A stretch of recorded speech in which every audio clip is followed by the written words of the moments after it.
नमस्कार दोस्तों, हर हर महादेव। आप सभी का स्वागत है और हमारी एक नई रिएक्शन वीडियो में। आज का जो रिएक्शन वीडियो होने वाला है वो होने वाला है, जैसा कि आप सबको पता है कि सावन लग चुका है और महादेव के अच्छे से अच्छे भजन यूट्यूब पर रिलीज होने लगे हैं। आज हम रिएक्शन करने वाले हैं पवन सिंह की एक नई वीडियो पर। मतलब पवन सिंह का एक नया गाना आ चुका है महादेव की भक्ति का, तो उस गाने पर हम और आप सब लोग देखेंगे और मस्ती में झूमेंगे। पवन सिंह का नया गाना है। स्टार्ट करते हैं। गाइस, स्टार्ट करते हैं अपना वीडियो।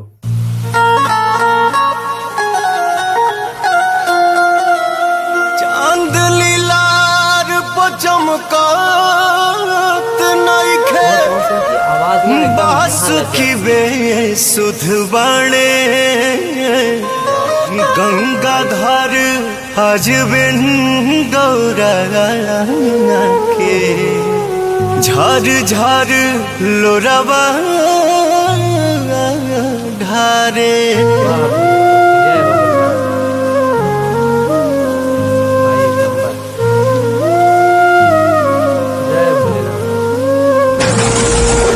उसके गैली गौरा जी समनवा बरसता,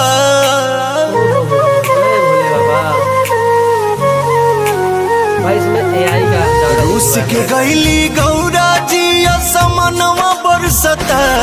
ई समनवा नहीं बाबा के नयनवा बरसता, ई समनवा नहीं बाबा के नयनवा बरसता।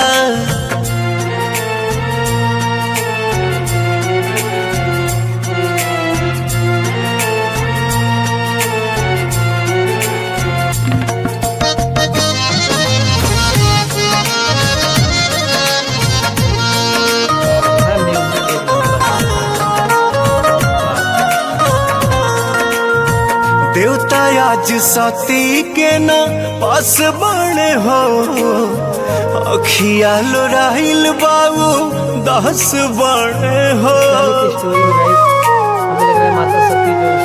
देवता आज सती के न पास बने हो, अखिया लोराइल बाबू 10 बने हो।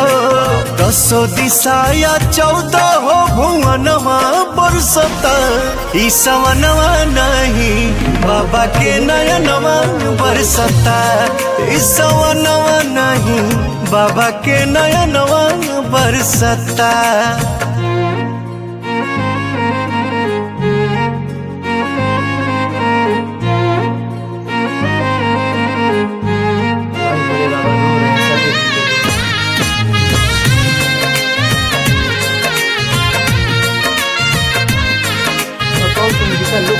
एक नंबर लग रहा है।